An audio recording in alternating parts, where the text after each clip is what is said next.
Hi there. I'm Christine Dunbar from speechmodification.com, and this is my Smart American Accent training. Welcome to our Friday live question and answer class. We have this class each week, and you can type your questions in the chat at any time, and I'll answer them for you. We usually talk about pronunciation of words, sounds, patterns, anything to help you overall with your American accent and your fluency in American English. Feel free to ask your questions at any point. And if you're watching this as a replay, you can type your questions in the chat, in the comments, that is, afterwards, and I'll give you resources and information to help you. At the start of class today, I want to spend a little time talking about the oo and the sounds because these tend to be a little bit problematic for people. There's a couple things that go wrong. Number one, most languages have an oo sound. This one is usually easier for people to pronounce in English, but they don't always know where it belongs. Number two, the sound is less common, and people often will make more of an oo sound in words that should have the sound. So let's talk about how these differ. And then also the second area where there's an issue is that the way these words are spelled, we don't have consistent spelling for the oo versus the sound. So it's a little bit confusing. So first of all, the sound oo, as in food, fool, youth, truth, has pursed rounded lips. So when I say the oo sound, my lips are really quite round and very pursed. That means I don't have a big opening for my mouth. So pursed and rounded at the lips. And also my jaw is not very open. So when I'm saying ooh, my jaw's a little bit open, but it's not as open as it is for the sound. So that's one thing that you can feel in the mouth. One suggestion I have is to check out, I do have specific videos for oo and and spelling, a lot of these topics. So you can find those. I'll put some resources in the comments after class for that. You can also find all of the Sounds of English in our Sounds of English playlist and my Sounds of English course on speechmodification.com. It's going to help you with these specific patterns as well as sounds in general. So looking at the oo, we also have jaw not too open. Then when we have the changing to the sound, as in good, book, bush, could, you can see that my lips are still rounded, but they're not tightly rounded. So when I say ooh, they're more open. Also, my jaw is more open. So ooh, I'm opening this way for that sound. And then thirdly, I should mention this ooh is a tense vowel, tongue is tense, and this is a lax vowel. So that might be something that you're familiar with sounds like the E and I. We talk about that very often, or the schwa, the and the ah. Being tense versus lax is a very important distinction for vowel sounds in English. Okay, so what do I want to watch out for here? Well, first of all, most of the time, when you see the letters OO, it's going to say ooh. So, in food, fool, school, the majority of words with OO do say ooh, but there are some common words like good, book, stood, hook, cook, etc., that have the sound. So the first thing is to learn those and to be careful not to say good, but rather good, and not book, but book. Then second of all, sometimes we do have the letters OU and the letter U for the oo sound. Usually that's not much of an issue. So for most of you, the oo sound, you're going to be saying it correctly, regardless of how it's spelled. It's more the sound. You might find it easier to say in words like should and bush, because with the should and bush, I already kind of have this rounded lip position. So that helps me get into the right mode for the sound. So I do like that word should. Ones with sh and the sound tend to be easier. Push is another example. Also, perhaps you may not have trouble with words like could and should because of how it's spelled if you associate that vowel, or even push or pull with the letter U. So you can use those. I can say push the book. It should be good. Matching your vowel, if you do have a correct vowel in some words, to words where it gives you more trouble can be helpful. As I mentioned before, I do have a number of videos talking about this in more detail, but I do just feel like occasionally it's helpful to review some of these basics here in this class so that we can really think about sounds, spelling, and vowel sounds to help you. So yes, questions about that, or of course, questions about anything else, feel free to ask them. I see there are a few that have come in while I was talking, so I'll start looking at those and addressing them for you. Welcome, everybody. Nice to see you here today. We have a question about the word zero. Some dictionaries show it as zero. Or are you talking about where it breaks? So you're saying sometimes you see zero and sometimes you see zero. Yeah, okay. Zero. What I'm going to say about that is, regardless of where a dictionary breaks up a word is always going to be connected because it's one chunk. I have zero time, the number zero. I'm not ever going to be saying zero or zero, right? Unless I'm, for some reason, intentionally slowing down and breaking up syllables, which we don't do in fluent speech. So you're going to need to be able to go from the zero, zero. You're going to need to be able to go from that ear into the O smoothly. So it all connects together. So whether I say zero with my R kind of starting or zero, I would say if it's easy for you to say ear, then do zero. If it's easy for you to say row, do zero. Zero sounds a little bit too bright on that E though, to me. Zero. You need a bit of an I sound. So this break is a little bit less natural sounding. Making sure that I have both an earo. You really want to be able to move in and out of that R. So practicing earo, that you're kind of doing the in there, and then zero that you glide in, because the ear diphthong is its own sound. And I feel that needs to be involved here with the zero. And you also said it's O. You had another question unrelated to zero, which was that pronouncing would, transitioning from the W to the U is so difficult. Mm-hmm. So back to our vowel for would. That's a good point. These are both the same sound. So here's an example of, they have the vowel, and it may be spelled like this, a piece of wood from a tree, or would, I would like to. So would, how can I give you help for that? I would say maybe trying should, would. I do have to open my jaw a little more between should and would, because I have to close for the W. Maybe thinking about going from other vowels. So trying woo, woo, wah. So you can feel how the vowel changes and how your lips change. Definitely the woo is hard because a W, a w sound, is really a glide between an oo and a schwa.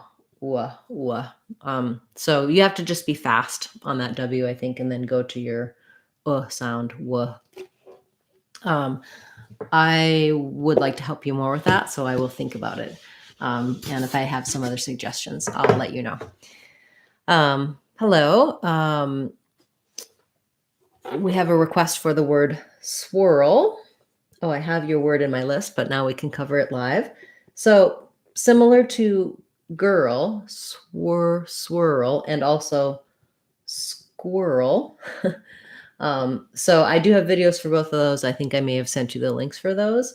Basically for swirl, you want to kind of move from, start with just your and then add your W, were. So my tongue is still in that tight back position, and then I just close my lips for my W, were.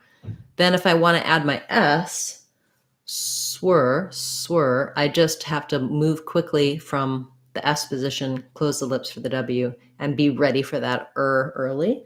And then the swirl, I have my dark L. So my tongue lifts, the back of my tongue stays in the schwa position. Swirl. If it helps you to do roll with the R and then swirl, that can also be helpful. So breaking up where you have the difficulty. And you might have told me in your comment what was difficult for you in swirl. So if I didn't cover that specifically, you can let me know. But that's how I would build it. Were, swir, swirl. More slowly than that, of course. Sorry to go so quickly. Okay. After class, I'll be putting in some links. So for those of you who maybe haven't seen the girl and squirrel videos and are interested in that, I'll make a comment and pin the timestamps so that you can go back and get some more help for that particular pattern, those patterns. Thank you so much. Okay, so we have just thank you for the nice greetings and people saying that the channel has been helping them. I'm very happy to hear that. And I've really been enjoying seeing your comments and your support. It's very appreciated. And it also helps me know when you have comments and questions, what other topics to cover in class. So keep those coming both today live and if you're watching as a replay or as you're watching any of the videos on the channel. That's a big part of what I'm trying to do is really respond to what is useful for you. I also, of course, work with a lot of clients, learn a lot about what their needs are, and that applies to other people as well. So I have a focus on improving pronunciation, how to do it most easily and most effectively. And that's what I'm always going to be channeling my videos towards. But your feedback is very useful. So thank you. Okay, we have a question about chip and chain. So both of these start with the ch sound. The IPA there looks like that. And basically the ch sound is a sound that I can't continue. So we also have the, the sh sound. IPA for that is that. And you see that ch does have the element of the sh, which is a continuing sound. So that's about the mouth position. So when I'm saying ch, I have to start with my tongue up like I'm making a T, then drop it quickly to the position I use for an SH sound, where it's pulled back a little bit and my lips are somewhat rounded. And I have to do that in one motion, push it out and let it stop. So ch, ch. Then for chip, I have the lax I vowel and a P, a P sound. Depending on the context, I may or may not release that P. I might say chip or I might say chip. The rules for linking will apply when I use that with other words. And then for chain, again, the ch sound, the A diphthong. So make sure your A is nice and long. It moves from that tense A and it relaxes as it continues. Close the jaw a little bit. For that one, I would try just saying che first, che, so that you get that long A and then add your N, chain. So chip and chain. Thank you for that request. Okay. We have a question about teaching double O for kids. Yes. Okay. So I'll refer you to on my website. I have a lesson. Actually, I'll show that to you now. That specifically focuses on OO. And I think when you're teaching kids, it's probably just good to teach them the rule is that OO says ooh, and then these are the exceptions. And the advantage for kids, if they're native speakers, they're going to know how to pronounce the words. If they're non-native speakers, you're going to probably do what I was showing before, which is associate book with the OO with like should or push, something else spelled with a different vowel. But in general, there's only a few words that you need to learn. So I'm going to my website, speechmodification.com, to show you my free lessons. I have a number of free practice materials here. With the letters OO, there's only a few words that you need to learn that have the sound. Otherwise, you can teach the general rule that it says the tense oo. So when you're on speechmodification.com, you can go here to the free practice area and to the online practice free trial. There's a search box here, so I can type in, for example, just if I type in OO and make a search, it's going to show me all the lessons related to that. Oh, it autocorrected to OK instead of OO. And here's our lesson about, okay, so one about vowel oo and like I was just talking about, but specifically I want to show you the one that has words with letters OO. So there's my YouTube video about that, goes into a lot of detail. And then I have a word list for you of the most frequently used words. So here's many, many words, and there are, of course, many more where the OO says ooh. Then here's basically our top common words where it says not very many.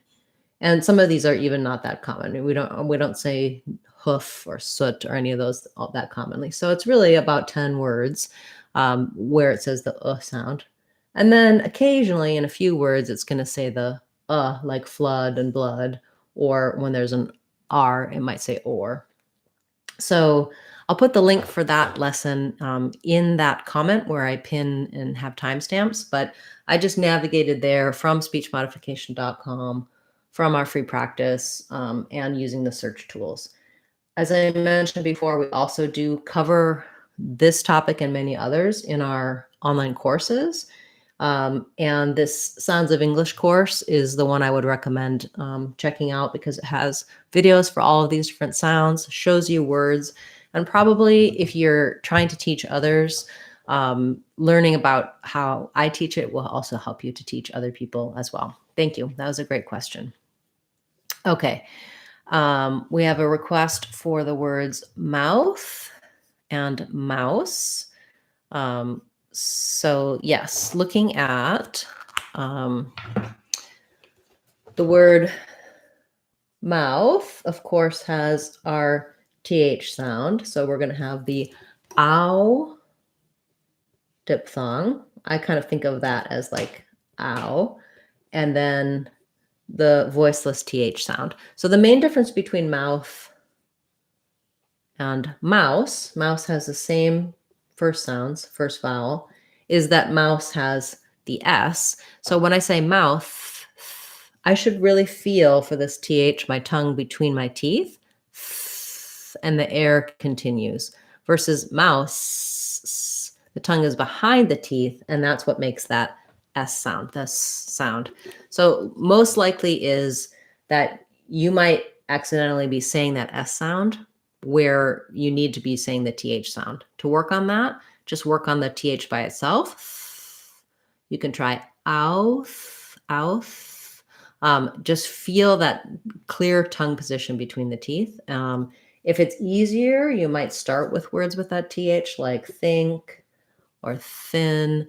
It's a little easier to do the TH at the start often for people because they can hold it for a while. When they want to say mouth, they might have more trouble changing from that S to that TH sound.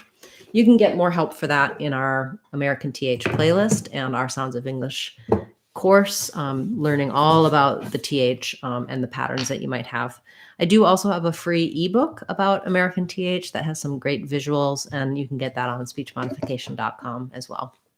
Links for the website and materials are in the description for all of our videos, so check those out. Great. Okay, we have a request for your and your, and this is something I have a video for as well. So after class, I'll direct you to it. For your, as in you are, and your, as in possessive, your eyes, your job, etc. The pronunciation is the same.